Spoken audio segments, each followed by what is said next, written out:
हाय दोस्तों, कैसे हैं आप सब। मैं आपका दोस्त Prince Kumar IAS target with GSC पर स्वागत करता हूं। जैसा कि आपको बोला गया था कि मेरे द्वारा बायो और फिजिक्स की क्लास कराई जाएगी, तो बायो की क्लास तो मैंने 2 दिन पहले स्टार्ट कर चुका हूं, ठीक है।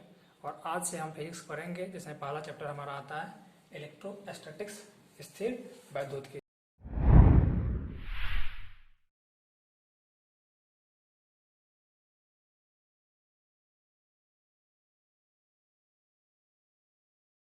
जैसा कि नाम से ही क्लियर होता है, स्थिर वैद्युतिकी। यहाँ पे टर्म 2 टर्म है, एक है स्थिर और एक है वैद्युतिकी। 2 टर्म है, दोनों को ध्यान से समझिए, दोनों का मतलब क्या होता है। यहाँ पे स्थिर, स्थिर मतलब क्या होता है, रुका हुआ, मतलब वह किसी चलने फिरने की अवस्था में नहीं है, मतलब वह गति नहीं कर रहा है, मूव नहीं कर रहा है, ठीक है। और वैद्युतिकी का मतलब होता है आवेश, क्योंकि जहां आवेश होगा वहीं पर हम वैद्युतिकी यानी कि वैद्युत शब्द का इस्तेमाल करते हैं, ठीक है ना। वैद्युतिकी का मतलब क्या होता है, आवेश से मतलब होता है, ठीक है। तो यहाँ पे हम बात करते हैं स्थिर और आवेश है, तो ये फिजिक्स का चैप्टर। तो हम क्या बोलेंगे डेफिनेशन इसका, कि भौतिकी की वह शाखा जिसमें रुके हुए आवेश का अध्ययन करते हैं उसे हम लोग क्या कहते हैं, स्थिर वैद्युतिकी कहते हैं। ऐसा डेफिनेशन तो बहुत सारा है, एक डेफिनेशन ये भी है स्थिर वैद्युतिकी का, स्थिर आवेश का या स्थिर वैद्युतिकी का, कि भौतिकी की वह शाखा जिसमें आवेश एवं आवेशों के गुणों का अध्ययन करते हैं जब आवेश क्या हो, स्थिर अवस्था में हो, ठीक है ना। उसी को हम लोग क्या कहते हैं, स्थिर वैद्युतिकी कहते हैं। स्थिर वैद्युतिकी का डेफिनेशन क्या होता है, तो स्थिर वैद्युतिकी भौतिकी की वह शाखा होता है जिसमें आवेश एवं आवेशों के गुणों का अध्ययन करते हैं। कब, जब आवेश क्या हो, स्थिर अवस्था में हो। यहाँ पे टर्म है स्थिर वैद्युतिकी। स्थिर मतलब होता है रुका हुआ, और आवेश किससे संबंधित है, वैद्युतिकी से। जहां विद्युत शब्द का इस्तेमाल करते हैं वहां पे आवेश होगा ही होगा, इसीलिए हम लोग बोलते हैं आवेश। विद्युत का मतलब क्या होता है, आवेश से ही क्या है, संबंधित होता है, ठीक है। अब यहाँ पे हम बात कर रहे हैं कि स्थिर वैद्युतिकी क्या होता है। डेफिनेशन देख लिए, क्या डेफिनेशन होता है इसका, क्या है कि भौतिकी की वह शाखा जिसमें आवेश एवं आवेशों के गुणों का अध्ययन करते हैं जब आवेश क्या हो, स्थिर अवस्था में हो, रुका हुआ हो, ठीक है ना। तो यहाँ पे एक नया टर्म आता है आवेश का, कि आवेश होता क्या है, ठीक है। तो आवेश के बारे में देखेंगे कि आवेश अभी होता क्या है। तो आवेश बात करते हैं, आवेश क्या होता है। तो आवेश जो होता है ना, किसी वस्तु का एक गुण होता है। मतलब कैसा गुण, तो वैसा गुण जैसे कि किसी, मान लें कि कोई मार्कर है, ठीक है ना, ये मार्कर है, इसमें आवेश है या नहीं हमको पता करना है, ठीक है ना। तो हम कहाँ ले जाएंगे, जहां पे इलेक्ट्रोमैग्नेटिक फील्ड होगा, विद्युत चुंबकीय क्षेत्र होगा, ठीक है ना। अब एक चीज देख के घबराना है कि इलेक्ट्रोमैग्नेटिक फील्ड होता क्या है, ठीक है ना। इसके बारे में डिटेल में डिस्कस करेंगे, ये होता क्या है, ठीक है। जैसे आगे बढ़ेंगे इसके बारे में पढ़ना हम लोगों को, ठीक है। तो आवेश जो होता है ना, किसी वस्तु का वह गुण होता है जिसे विद्युत चुंबकीय क्षेत्र में लाने पे कुछ न कुछ बलों का अनुभव करता है, ठीक है ना। मतलब यह वस्तु का एक गुण होता है, ठीक है ना। जब हम उस वस्तु को लाते हैं विद्युत चुंबकीय क्षेत्र में, तो वो क्या करता है, कुछ न कुछ बलों का उस पर क्या होता है, आभास होता है, उस पर कुछ न कुछ बल लगता है। उसी को हम लोग क्या कहते हैं, आवेश। अगर इसको ले जाएंगे मार्कर को, तो क्या उसमें बल लगेगा, क्या नहीं लगेगा, उसमें कोई आवेश नहीं है, ठीक है ना। आवेश है लेकिन क्या है, यह एक न्यूट्रल होता है। न्यूट्रल क्यों होता है, क्योंकि इसमें जितना प्रोटॉन होता है उतना न्यूट्रॉन होता है, सॉरी, जितना प्रोटॉन होता है उतना क्या होता है, इलेक्ट्रॉन होता है। इसलिए कैसा वस्तु हो जाता है, न्यूट्रल हो जाता है। न्यूट्रल वस्तु पे कभी भी कोई आवेश नहीं लगता है, ठीक है ना। उसमें कोई चार्ज नहीं होता है। टोटल कुल चार्ज क्या होता है, किसी वस्तु में 0 होता है, ठीक है ना। अगर कुछ चार्ज, जैसे कि मान लें कि यहाँ पे कोई वस्तु रखा हुआ है, कोई वस्तु है, अभी क्या है, न्यूट्रल अवस्था में, इस पर कोई चार्ज नहीं है। कोई चार्ज नहीं है का मतलब क्या है, कि इसमें जितना प्रोटॉन होगा उतना ही क्या होगा, इलेक्ट्रॉन होगा। इसलिए क्या होता है, इसको कोई आवेश नहीं दिखाई पड़ता है। मतलब कुल आवेश क्या होता है, 0। जैसे मार्कर की बात करते हैं, इसमें कुछ आवेश है लेकिन कुल आवेश क्या है, इसमें शून्य होता है। इसलिए क्या होता है, इसको और कहीं पे ले जाएंगे विद्युत चुंबकीय क्षेत्र में, तो इस पे कोई बल नहीं लगेगा, इस पे कोई बल का आभास नहीं होगा, ठीक है ना। तो चार्ज क्या होता है, आवेश का, तो समझ में आ गया। आवेश क्या होता है, कि किसी वस्तु का वह गुण होता है जिसे विद्युत चुंबकीय क्षेत्र में लाने पे क्या होता है, उस पर कुछ न कुछ बल लगता है। नहीं लगेगा उस पर, तो उसमें कोई आवेश नहीं होगा। लगेगा तो क्या होगा, वह आवेशित वस्तु होगा, ठीक है। तो आवेश, हम स्थिर वैद्युतिकी में रुके हुए आवेश की बात करते हैं, उसके गुण, मतलब रुके हुए आवेश का गुण और उस चार्ज की बात करते हैं, ठीक है ना। तो यहाँ पे हम आवेश की बात करेंगे, तो आवेश या तो रुका हुआ हो सकता है या गति में हो सकता है। अगर रुका हुआ होगा तो इसका प्रॉपर्टी क्या होगा, या क्या क्या चीज उत्पन्न कर सकता है। अगर वह गति में है तो क्या क्या चीज उत्पन्न कर सकता है, ठीक है ना। इसकी बात हम यहाँ पे करेंगे। अगर कोई आवेश विराम में होता है। विराम में होता है मतलब क्या कि वो कहीं जैसे मूव जैसे कि कहीं रखा हुआ है तो वैसे ही क्या हुआ उसी अवस्था में वो पड़ा रहेगा, मूव नहीं करेगा, कहीं जाएगा नहीं। तो अगर आवेश विराम अवस्था में होगा तो इसके द्वारा सिर्फ और सिर्फ विद्युत क्षेत्र उत्पन्न हो सकता है। सिर्फ और सिर्फ क्या उत्पन्न होगा? विद्युत क्षेत्र। ठीक है, अगर आवेश रेस्ट में होगा, विराम में होगा, तो वह सिर्फ क्या उत्पन्न कर सकता है? विद्युत क्षेत्र उत्पन्न कर सकता है। लेकिन अगर गति में है तो गति के लिए भी दो कंडीशन होता है कि वह त्वरित हो रहा है कि नहीं हो रहा है, उसमें त्वरण है कि नहीं है, या कांस्टेंट एक्सेलरेशन से चल रहा है। त्वरण क्या होता है? कांस्टेंट भी होता है और वेरिएबल भी होता है, बदलते भी रहता है, और क्या होता है? सीमित भी होता है, कांस्टेंट नियत भी होता है। ठीक है ना, इसके दो कंडीशन है। अगर क्या होगा? एक्सेलरेशन, त्वरण क्या होगा? जीरो होगा तब क्या होगा? अगर जीरो नहीं होगा तब क्या होगा? हम जानते हैं या हम समझ सकते हैं कि आप लोगों ने 11th अच्छे से पढ़ा है कि त्वरण क्या होता है। ठीक है ना, गति क्या होता है, वेग क्या होता है, आप लोग पढ़े होंगे अच्छे से। ठीक है ना, इसको मान के हम आपको पढ़ा रहे हैं यहाँ पे। ठीक है, तो अगर ए जीरो होगा, त्वरण क्या होगा? जीरो होगा, तब क्या होगा?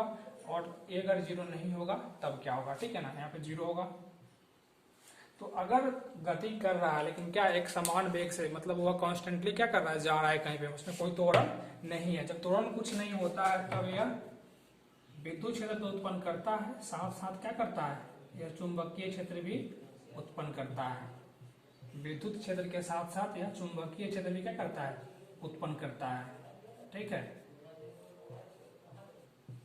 उसके बाद देखिए यहाँ पे विराम में होगा सिर्फ विद्युत क्षेत्र होगा, गति में होगा तो गति के लिए दो कंडीशन है। वहां पे ए जीरो है कि नहीं है? अगर ए जीरो है तो विद्युत क्षेत्र चुंबकीय क्षेत्र उत्पन्न करेगा। अगर ए जीरो नहीं है, त्वरण कांस्टेंट नहीं है, तब क्या होगा? तब यहाँ पे तीन चीज उत्पन्न होता है। एक क्या? विद्युत क्षेत्र तो उत्पन्न होगा ही होगा, विद्युत क्षेत्र भी होगा, चुंबकीय क्षेत्र भी होगा, और तीसरा क्या? विद्युत चुंबकीय तरंग। एक नया टर्म फिर आ गया यहाँ पे, कोई बात नहीं, जितने टर्म आते हैं सब टर्म को हम अच्छे से पढ़ेंगे, आपको कहीं कोई तकलीफ नहीं होगी। ठीक है ना, एक होता है विद्युत चुंबकीय तरंग।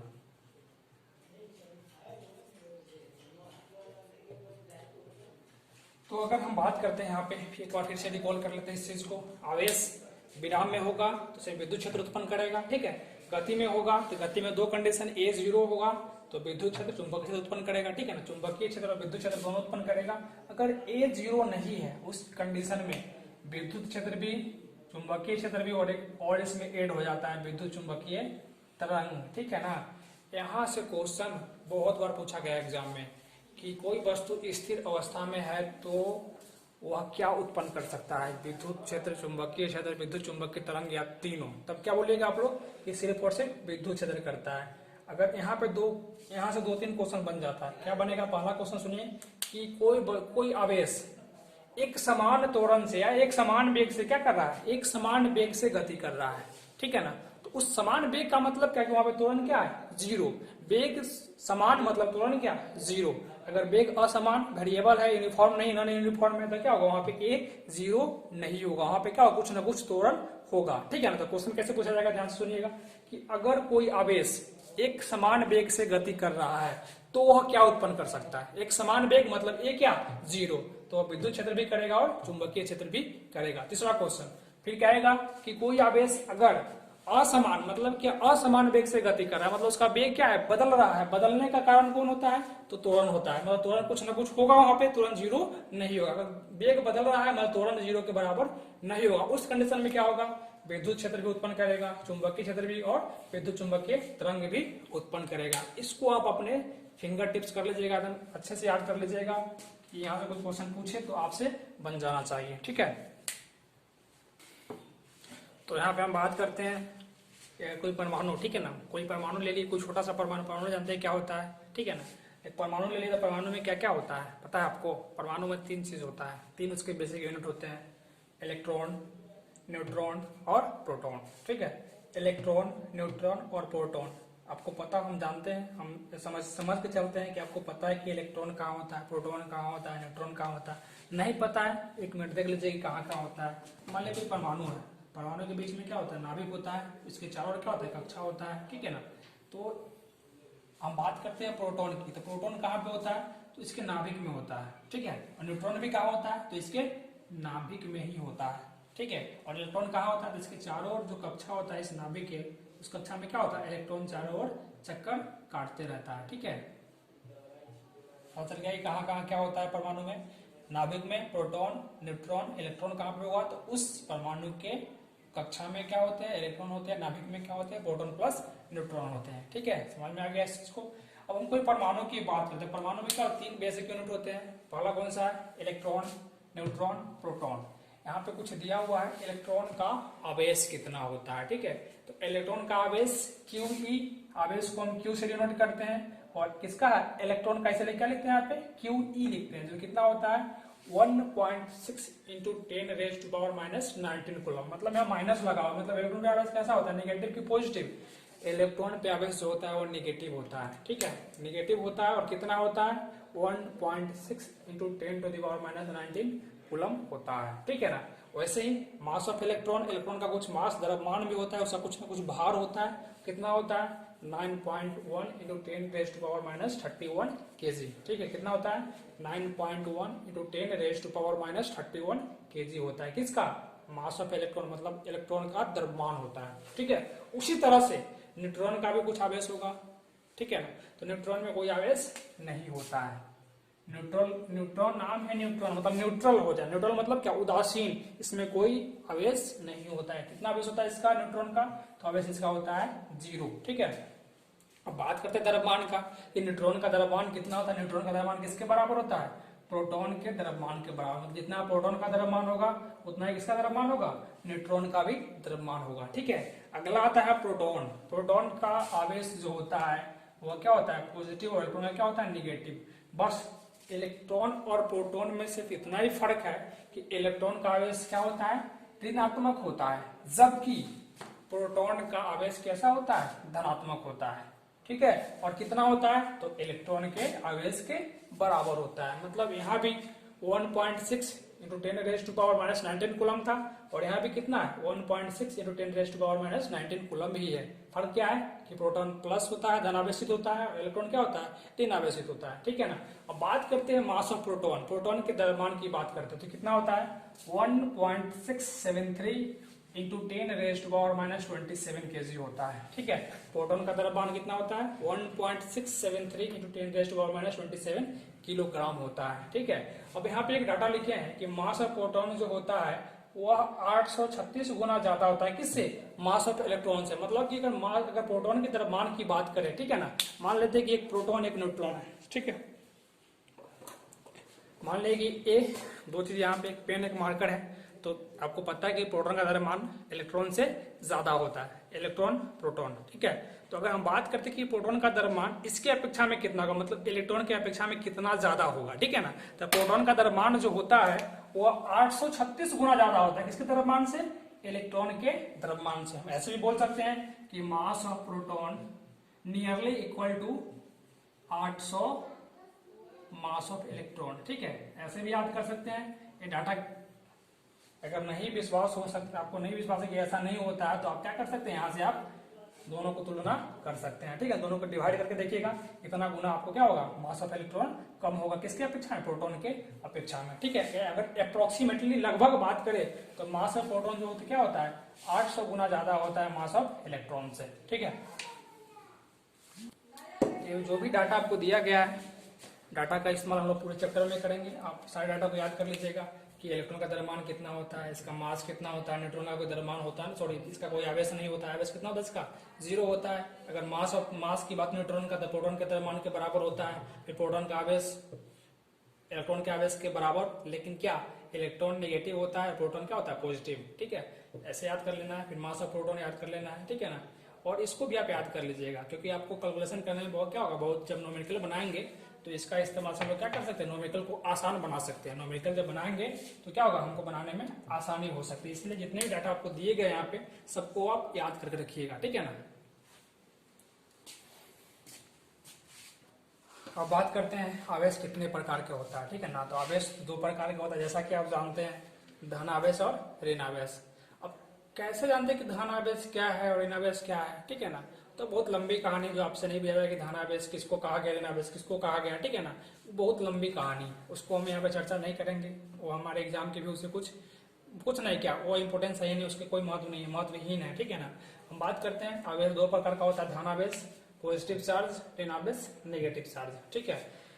नीचे एक नोट में पॉइंट दिया हुआ है कि समान आवेश के बीच जो होता है वो विकर्षण बल लगता है। अगर कोई समान आवेश है तो क्या होगा, उसके बीच विकर्षण बल लगेगा। लेकिन अगर दो आवेश कैसा हो, असमान हो, दो अलग अलग आवेश मतलब प्लस माइनस माइनस प्लस, तो क्या होगा वहां पे कौन सा बल आएगा, आकर्षण या विकर्षण। तो क्या बोलोगे आप, आकर्षण, ठीक है ना। समान आवेश के बीच विकर्षण और समान आवेश के बीच आकर्षण से कुछ एग्जांपल देख लेते हैं यहाँ पे कि अगर ऐसा हुआ प्लस प्लस तो क्या होगा, दो आवेश यहाँ पे है, एक प्लस दूसरा प्लस, कुछ दूरी पे रखा हुआ है आवेश, ठीक है ना। इसके बीच कौन सा बल है, आकर्षण की विकर्षण। तो दोनों कैसा आवेश है, समान, समान वाले के बीच क्या होता है, आकर्षण की विकर्षण। समान आवेश के बीच विकर्षण बल लगता है, तो कैसा बल लगेगा यहाँ पे, विकर्षण बल लगेगा, ठीक है। अगर आवेश समान है, एग्जाम्पल एक और ले लेते हैं यहाँ पे, एक माइनस दूसरा भी माइनस, अब कौन सा बल लगेगा, आकर्षण के विकर्षण। तो क्या बोलोगे, अभी भी विकर्षण बल ही लगेगा। क्यों, क्योंकि यहाँ भी अभी क्या है, दोनों आवेश कैसा है, समान आवेश है, तो क्या लगेगा यहाँ पे, विकर्षण बल ही लगेगा, ठीक है। तीसरा एग्जाम्पल अगर बात करते हैं हम कि एक प्लस और दूसरा माइनस, तो आकर्षण या विकर्षण, तो अब क्या लगेगा यहाँ पे, विकर्षण लगेगा। क्यों, क्योंकि यहाँ पे कैसा आवेश है, असमान आवेश, एक प्लस एक माइनस। आपको बताया था कि असमान आवेश के बीच आकर्षण बल लगता है, ठीक है, आकर्षण बल लगेगा। तो आगे चलते हैं, देख ले कि आवेश दो प्रकार के होता है, पॉजिटिव और नेगेटिव, धनावेश और ऋणावेश, ठीक है ना। आवेश को Q से सूचित किया जाता है, स्मॉल q, ठीक है ना। आवेश को स्मॉल q से सूचित किया जाता है, इसकी बीमा होती है IT या AT। अब ये बीमा आया कैसे, आपको पता होगा या नहीं भी पता होगा तो कोई दिक्कत नहीं, बताएंगे आगे हम कि Q बराबर क्या होता है, I इंटू टी, जहाँ पे I क्या होता है, विद्युत धारा, और T क्या है, समय, और Q क्या होता है, आवेश होता है, ठीक है ना। तो Q बराबर IT, हम किसकी बात करना है, आवेश की बात करना है ना, कि आवेश की बीमा क्या होती है। तो आप Q को पता करना, तो Q को Q रखेंगे, ठीक है ना। और I जो धारा है, इसके लिए हम बीमा इस्तेमाल करते हैं कैपिटल I या कैपिटल A, ठीक है। और समय का बीमा होता है कैपिटल T। तो क्या बन जाएगा मेरे पास, एक बन जाएगा कैपिटल IT या कैपिटल A कैपिटल T, ठीक है। तो आवेश की बीमा IT या AT होता है, याद कर लीजिएगा, ध्यान रखिएगा, इस चीज को पूछा जाता है क्वेश्चन कि आवेश की बीमा क्या होता है, तो याद कर लीजिएगा कि IT या AT होता है, दोनों में से कोई ऑप्शन रहेगा, ठीक है। तो बन जाएगा। फिर यहाँ कौन सा राशि होता है, तो आवेश राशि, छोटी छोटी बात है जो बता दिया जा रहा है आपको आवेश के बारे में कि आवेश क्या है, आवेश क्या है, तो आवेश राशि होता है, ठीक है ना। इसका ऐसा ही मात्रा कुलम्ब होता है, इसको हम लोग C से सूचित करते हैं। कुछ छोटे छोटे मात्रा के भी है, जैसे कि 1 मिली कुलम, तो 1 मिली कुलम 10 के पावर माइनस 3 कूलम के बराबर होता है। फिर 1 माइक्रो कूलम 10 के पावर माइनस 6 कूलम का बराबर होता है, ठीक है ना। और 1 नैनो कूलम 10 के पावर माइनस 9 कूलम के बराबर होता है, ठीक है ना। तो ये सब क्या है, छोटे छोटे यूनिट है जिसका इस्तेमाल हम लोग क्वेश्चन बनाने में करेंगे। जब न्यूमेरिकल बनाएंगे तो वहाँ पे क्या होगा, इसका इस्तेमाल बहुत होता है, इसलिए इसको भी आप क्या कर लीजिएगा, अच्छे से याद कर लीजिएगा। 1 मिली कूलम आपने पढ़ा होगा, सेंटी मिली सब पढ़े होंगे ना आप लोग छोटे क्लास, जूनियर क्लास में, ठीक है ना। तो 1 मिली कूलम 10 के पावर माइनस 3 कूलम के बराबर होता है। 1 माइक्रो कूलम 10 के पावर माइनस 6 कूलम के बराबर होता है।